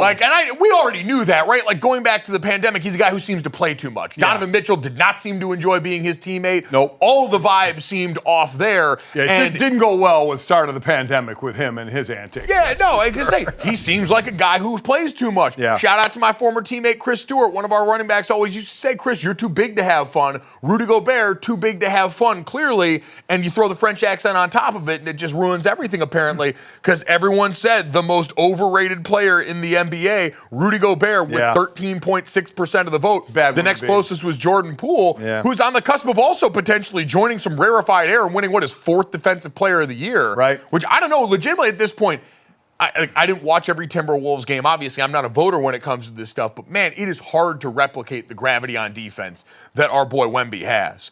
You just see everyone, you watch it in real time, him just actively turning away people from even thinking about going and shooting. He's such a different force of nature down there. He's going to be Rookie of the Year, could be Defensive Player of the Year. I mean, the overwhelming leader in blocks per game. What is he averaging? Almost 4 a game? What a start to the career. Absolutely amazing. So, a freak show there. I do think the build a roster from scratch, the fact that LeBron James, at 39 years old, is still getting the same amount of the vote as Joel Embiid. Yeah. LeBron James got more amount of that vote than Giannis Antetokounmpo. Steph Curry certainly in there, but wasn't far behind Jason Tatum, Shai Gilgeous-Alexander. And keep in mind, for all of these, we're talking about a couple hundred votes. Exactly. Usually. It's between 120 and 150 votes. Yeah, it was 142. 142. It's about a third of the league. Voted in this. Yeah, like I say, the Rudy Gobert one, about 81 players voted in that. Most underrated player, Derek White. Right. Make Boston fans around here happy. Getting a lot of that vote. A guy who, I kid you not, told him last year, Derek, you need to come on home. You need to come join the Ball Brotherhood. Oh, boy. And lo and behold, he does and has probably his best season as a pro. Yeah. The proof is in the pudding, man. Once you get the bad fairway off the top of the head, life gets a lot better for everyone Why involved. don't you stop wearing the hat so much then? Because it's comfortable. All It right. still makes me feel good about Well, myself. he tied with Jalen Williams, who may be up for most improved player this year, though I think Tyrese Maxey may get that. We'll see. This is the best one, though. I love this one. I would love to win this one. This has to be the most coveted award, and Yes. is also the one that clears by a country mile the clear winner. Who in the league would you least like to fight? Yeah. Well, we talk about all the time, baseball fights, certainly no one actually wants to throw hands. Basketball fights, you get a little bit warmer Every there now and every then once you in get a a little while. closer, someone lands something. Shaq a few times threw some punches that if they landed, I think would have killed somebody. Yep. James Johnson. Yeah. The overwhelming answer. By of the far. 125 votes cast, 53.6%, who James Johnson previously said that he holds a 20-0 record as a kickboxer, a 7-0 record as a mixed martial artist, and a black belt in karate. His nickname, I didn't know this because I didn't know, is Bloodsport. Yeah. That's not a guy you want to fight. Almost No. everybody said. No. And he also said, if you gave me a year to prepare, he believes that he could beat John Jones in a UFC match. Well, John Jones has to be eligible, not test Yeah. positive for something. No, that's a fair point here. That was Mike Golic Sr. that said all that stuff, because I promise Listen, you're not going to catch me in public fixing my mouth John and say Jones, something negative. fantastic fighter, but Oh, yeah, no, it's not got what to be it sounded available, like for right? you. Hey, listen. All right. Again, that's Mike Golic Sr. But hey, saying those that's things. that's a vote you want, because as I said, while I think hockey players are some of the toughest players on the planet, I would not want to win the Lady Byng Award in the NHL, right? Oh, For yeah. the most sportsmanlike player. Or, Yes. I would not want to win that. This is the one I want to win. Someone say, yeah, Golic's the least guy I want to fight. I guarantee you that was never said about me. No, God, I couldn't fight worth a damn. No, No, it's- me neither. How's Boban on there? I feel like Boban is such a He's big. gentle giant, though. But yeah, come on. I always said, Claudia, there's different levels of warning that physical Yes. size Yes. go off. Like in a football Yeah. locker room, I had plenty of buddies of mine that were tight ends and linebackers who were big guys and like jacked dudes. Yep. Yeah. But size-wise, you're more accessible. I always said that's an invitation for a dumbass at a bar who wants to go and try his Yeah. hand and look cool in front of his buddies.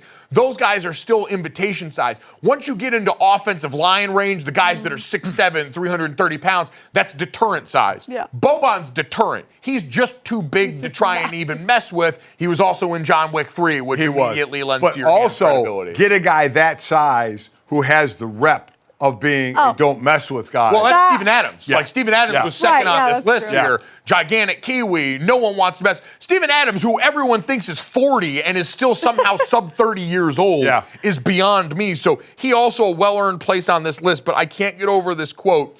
An anonymous NBA player talking about James Jones. He said, quote, James Johnson, excuse me, quote, he can actually fight. He's different. He's crazy. He's one of those where you won't win, but if you do win, you'll have to kill him. yeah. Like Okay. the man, and like All right. clearly James Johnson does not need anyone else telling him these things to feel good. He's a man very secure in his ability in this spot. One guy even said, is he's still in the league? He's a triple black belt. I'm not effing with James. There's other guys where I might actually lose the fight, but I'm not effing with James. He might kick me in my head. There's Yeah. difference. There's levels to this stuff. Yeah, there is. Oh, They also did the GOAT conversation, and now we have numbers to it for the guys actually playing. MJ got 45.9%. Right. LeBron 42. Going against the guy in the league right now. Yeah. They are, but I mean, it's close. It's closer than I thought it would be. Well, and you know what I should say? Like, none of it's surprising because Kobe Bryant got a fair amount of votes in this too. The generation of players that might be voting and playing now, they've grown up with LeBron being the head of the league most of their adult lives and certainly grew up idolizing Kobe like so many others. One of the best ones, NBA player, they're asked your favorite current non-NBA athlete. One NBA player said Kirk Cousins, because he gets paid and doesn't have to win or don't have to do anything. He made $400 million off one playoff win. Legend. See, hey, That is hero awesome. with the bang. So true. Real recognize real and understand the game in a league where marginal players get paid really well all the time in the NBA. Coming up next, though, the worst take I have heard in weeks uttered yesterday by a man I respect so much. I try and grapple with these feelings next.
back to another edition of Anna something that has GoJo all worked up. Is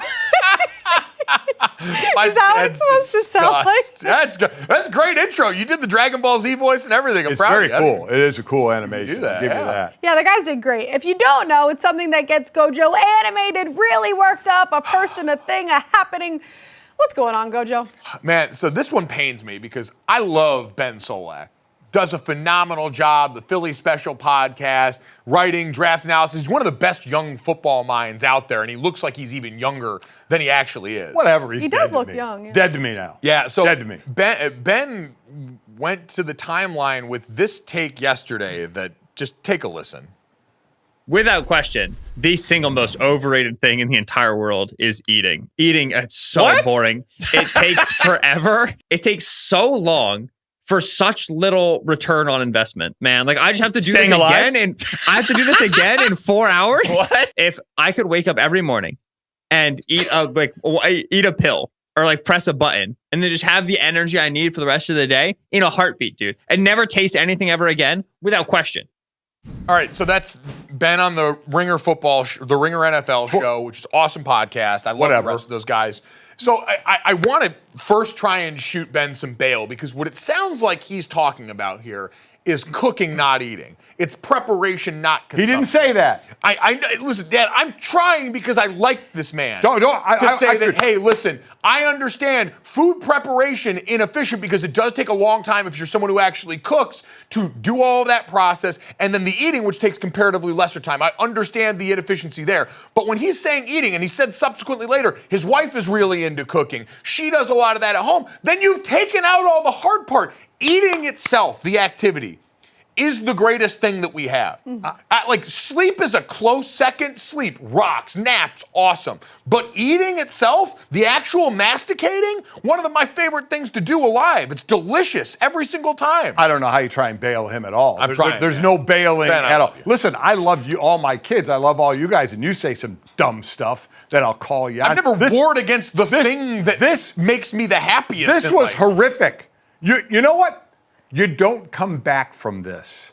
In my opinion, you do not. That now becomes the first Ben Solak, hates eating. Like, you're done. You're dead to me. Done. And we've been around some bad food takes before. Dan Orlovsky, God love him. King of bad food. But Dan likes eating, he just has bad taste. Yeah, he doesn't enjoy flavor. Jason Fitz, some of the worst food takes on planet Earth. Agreed. But to hate eating.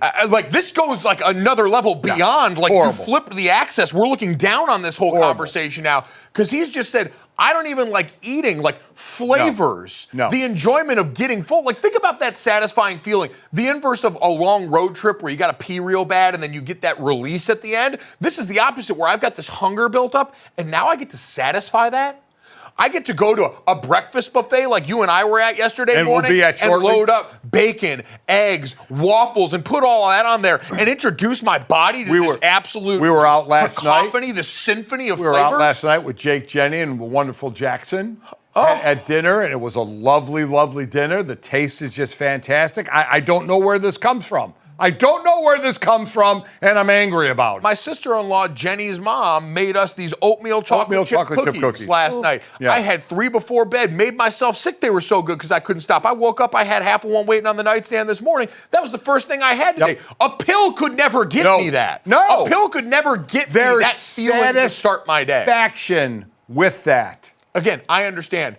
The preparation process, but that's a little bit tougher. Everyone's got to love that. But also, stop and smell the roses. Not everything has to be a race for efficiency in this life. At some point, you've got to stop and forget smelling the roses. Smell sizzling bacon. How about taste the roses? Taste the roses. I wouldn't taste the roses. I would. I don't Candied think you would. roses?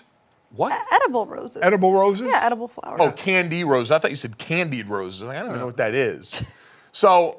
All right, Ben, again, find Christ. Awful. Give your life to the Lord. Who are you? Or just listen to your wife. You said your wife likes to cook. Let her do the things she loves. I have to say, she probably listened to that and she was like...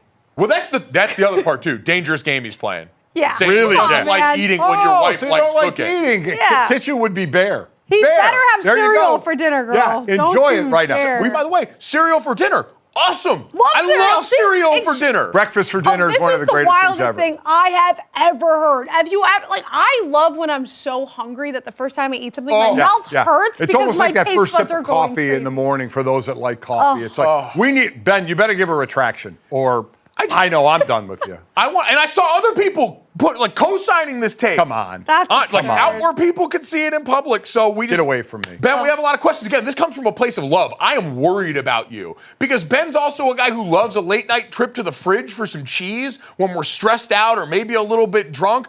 All these things. I've bonded with Ben over and stuff. We've DM'd about cheese, Ben. We've DM'd about cheese. We're dairy boys. I thought we had something special, and you come and betray like this. I'm just a little bit stunned right here. And so I'm going to get us away from this and all these strong feelings with something I care a lot about, which is quarterbacks and Dragon Ball Z. Oh, now, shout out to Robert Griffin III, my brother in arms on this one. RG3 and the One's a great podcast where he started yesterday going out and he had worked with an artist to make these great renderings comparing current NFL draft prospects at the quarterback position to characters from the popular anime Dragon Ball Z. Obviously saw a lot of this in the timeline recently. The creator of Dragon Ball, the universe, Akira Toriyama, sadly passed away recently. And so this celebration of one of the, I think, most influential cartoons, animes of all time, it's influenced a lot of athletes, has gotten us to this spot. And so credit to RG3 for the bit, but I will say, I had this in my notes app for weeks and just forgotten about it. Okay. Until I saw it. I've got the timestamps to prove that. And so, Dad, I want to play a game with you where I am going to read you the description of this Dragon Ball Z character, and you're going to tell me which quarterback in this current NFL draft cycle, the top ones, that I am comping this to, all right? Okay. I'm so excited for You ready this. for this I one, can't Dad? wait. You got Yeah. it here? All right, here we go, Dad. Yeah. The first one up, Perfect Cell, my favorite Dragon Ball Z villain of all time. A flair for the dramatic, tons of charisma, great nails, and has absorbed a lot of other traits from top quarterbacks. Well, I mean, as soon as you said great nails, Caleb Williams. There you go. All right. Yeah. We ding, ding, ding. We have a All winner. right. Great job. Thank you. 1 for 1. I say the perfect villain, by the way, had no real aspirations, just wanted to beat folks' ass and wanted to do it in the coolest way possible. All right, number 2 here, Dad. Calm in the face of chaos, more reliable than previous models from the same maker. That's going to be Drake May over Mitch Trubisky. Drake May, that's exactly right. Mitch Trubisky, Sam Howell also in Right, there Sam as well. Howell, that's right. Recent North Carolina quarterbacks here. And also, we just haven't heard him talk a lot here. Android, limitless supply of energy. Okay, Android 17, by the way, is the Dragon Ball Z character there. Has become a real... Thought it was Android 14. No, exactly. Android 16, though. Gave it all for the game. Love that. All right, Dad, this next quarterback here. Okay. This is a fun one for me. Gohan. Father believes in him a ton. We hear a lot about all the untapped potential and ability, but rarely have to see it because there's always someone else around to save the day. For the most part, a free thinker who values education. Who is that quarterback? Well, once you talked about someone else to save the day, you're talking about J.J. McCarthy. Yes, exactly. J.J. McCarthy. Because they didn't rely on him a lot. Not that he's not a great, we'll see, but relied on others. Yes, exactly. All right, I'm 3 for 3. This is easy. 3 for 3. All right, here we go. Future Trunks is up next. Not the most powerful, but definitely near the top. Resilient, incredibly resourceful, will put his body on the line, but had to hit the portal to have a better chance of having success. All right, body on the line, hit the portal. I'm going ASU to LSU, Jaden Daniels. There we go. We have a winner here. I thought these were going to be more difficult because I'm over here. Yeah. Maybe I'm just that smart, Claudia. Nope. Did you ever think of that? I'm that smart too because I'm getting these all right. All right, here's your final one. Let's see if you can go 6 for 6 here. This one has maxed out his power, incredible leadership, always a part of a championship effort, has a special beam cannon for an arm. He has taken a lot of damage over the years, but regenerated well. This is Piccolo from the Dragon Ball Z universe. Which quarterback is this? Beam cannon. Now, This is the one me and RG3 had in common right away to one start. guy I don't think has the strongest arm in the world, but damage and No, very, very strong arm, but has taken a lot of damage over the years. A lot of damage. Well, I mean, that has to be Michael Penix Jr. Yeah, there was only one left, too. I was going to say, once you Bo said Nix the was arm, out I there just as thought well. Yeah. That could No, have been. an absolute howitzer, a great leadership. I'm the and greatest. Gohan's actual dad, I'm the by greatest way. of all time. I'm the greatest of all time. Piccolo is not the stepfather. He's the father who stepped up while Goku was out messing around. Good job, Dad. I'm proud of you.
send you into the rest of your day.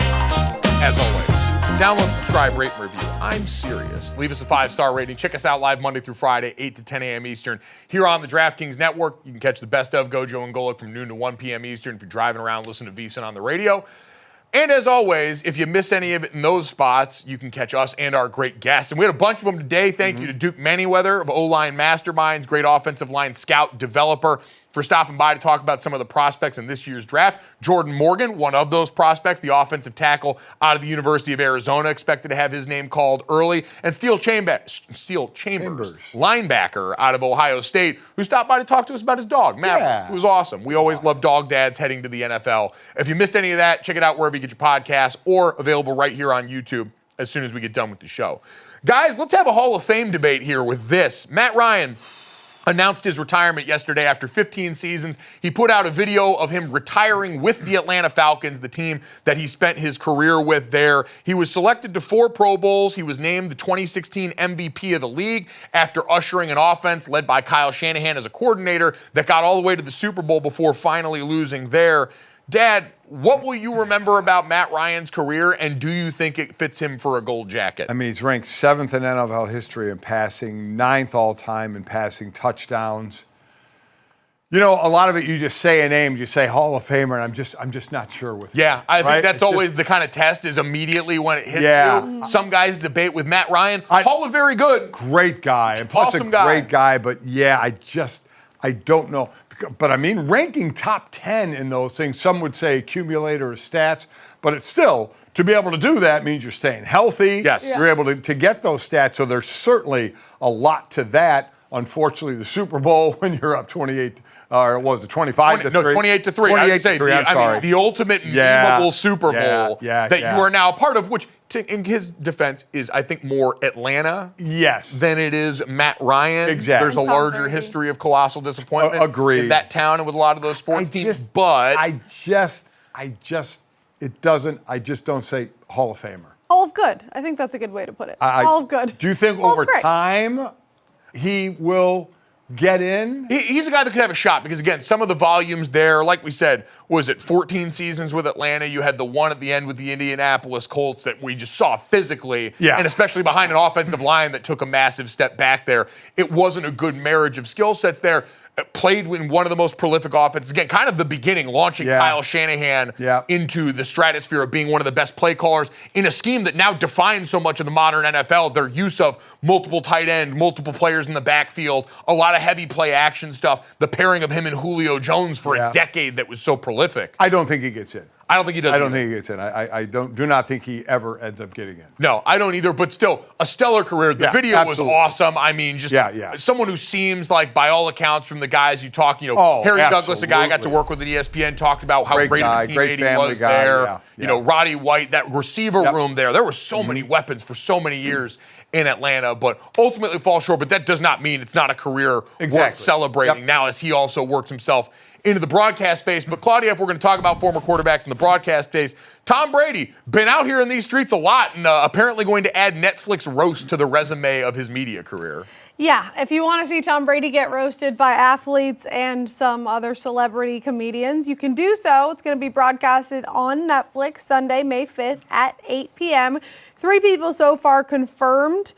Brady will be there, Kevin Hart, and then Jeff Ross, comedian. Jeff Ross. Senior, we're all going to watch this. Well, right? Now, if I remember correctly about you, Claudia, don't you get nerved out by... I get secondhand embarrassment. Yeah, so... Roasts are tough. I didn't realize we were still doing roasts. Will you watch this? Because I know you get kind of weirded out by that. I'll watch this. I could see this. I'll watch it. I love a roast. Unfortunately, I was part of one roast in my life. Mike and Mike at ESPN. We got roasted, and that was a horrific experience. And there's actually tape of it that one man has that we're still trying to get it from, because this was back in the day, luckily, when there was no cell phones and video. I was going to say, the fact that nothing ever made it out of that is pretty remarkable. Very remarkable. I'd love to hear this.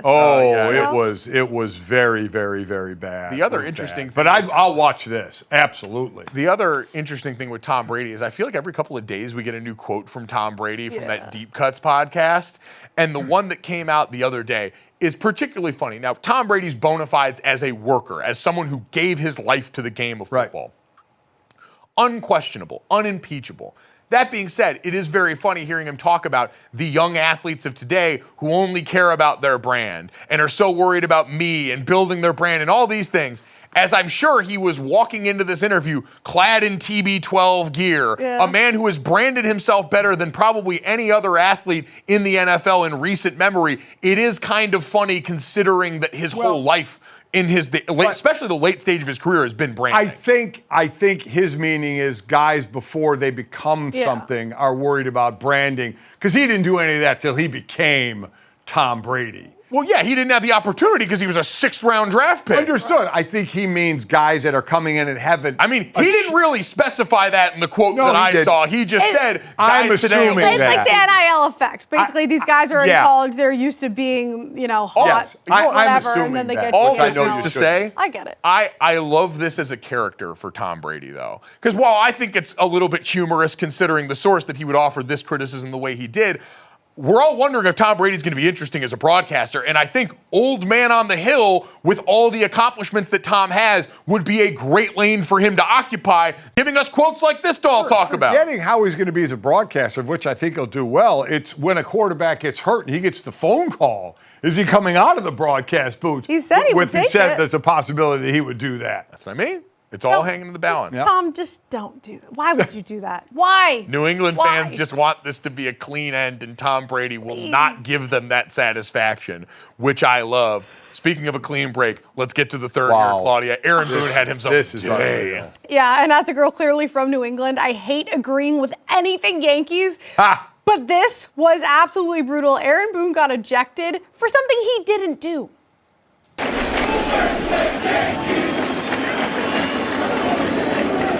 Aaron, you're done! I don't care who said it, you're gone! I don't care who said it, you're gone. Hunter Wendelstedt is so off base for that. So the fan in the blue shirt is the one who says something to Hunter Wendelstedt. That's what he reacts to, and he kicks out Aaron Boone, who says, whoa, I didn't say anything. And Brad Ausmus is pointing, saying, it's a fan. And Hunter Wendelstedt said, I don't care. I mean, Listen, that's wrong. I have such the baseball umpires, I've been saying this since day one in the media, they love to be part of the show. Love it. For officials in any sport, the best thing about it would be if you never have to talk about them.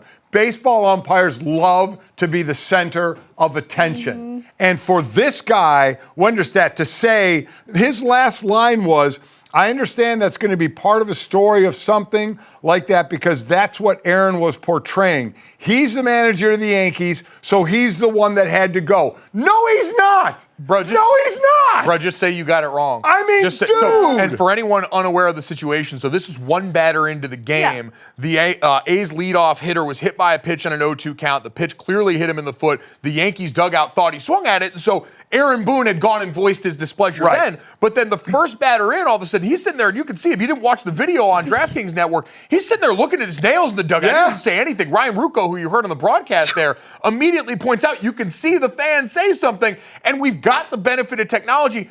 Hunter, you just got to take the L after this one, man. Aaron Boone literally did the... And goes, you know what? he does they don't know how to theatrics. take the L because they can't admit they're wrong. Very rarely there have been usually times. officials in professional leagues only have their errors admitted via like a pool report or some note sent out by the league.